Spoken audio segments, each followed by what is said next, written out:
So the next freeze we're talking about is the baby freeze. The baby freeze was named, to my understanding, because you're in the fetal position. Not because it's easy, especially if you're not flexible, it is not easy. But luckily for you, you've joined the program and I've got plenty of different ways to get you into this freeze and understanding if you don't have the necessary flexibility in order to work your way in there.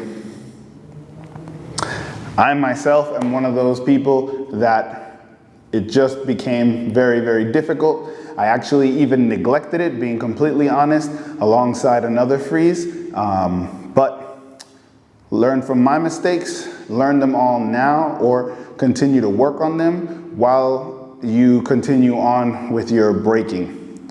So this particular freeze requires a lot of twisting, and you're going to find out that here you're either going to be actually on the hip with the stab elbow, and your opposite, your support hand, is going to be right there on your femur. So again, you can see the triangle of balance, and all you're going to do is take that and go in. So if getting into this position was difficult for you, here are some suggestions. You start with your support hand first, and you shift over the leg, getting that elbow in there, teaching it how to get into it, right? Forcing it into its place, and hopefully it'll learn so that you don't have to use this switch. But it also can be used as a move later on when we get into the creative stuff. So it's a way to disguise. Here we go. So I'm here, I'm going to force and push my thigh inside, inwards, crossing my center line, and I'm going to get my elbow in, okay? And then I'm going to stab at the hip. Very, very important. Get used to that stretch right there. If you can't move out of that, that's fine, but continue to find that stretch.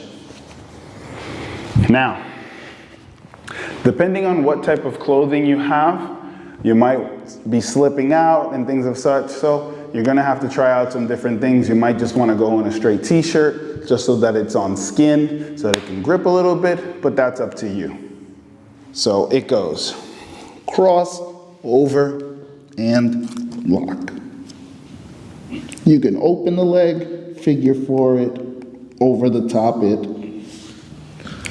and find. Not my favorite, I'm gonna be honest with you, but it is very, very much needed, and you can achieve so much with having that knowledge. For me, it's a lot easier to go into it with force, and I'm gonna show you a few other methods right now. All right, so the next variation comes from headstand. I am going to twist and lock into place and let my body fall in.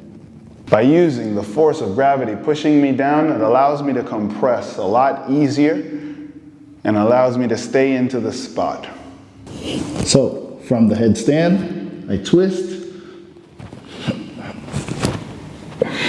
and then I lock into place.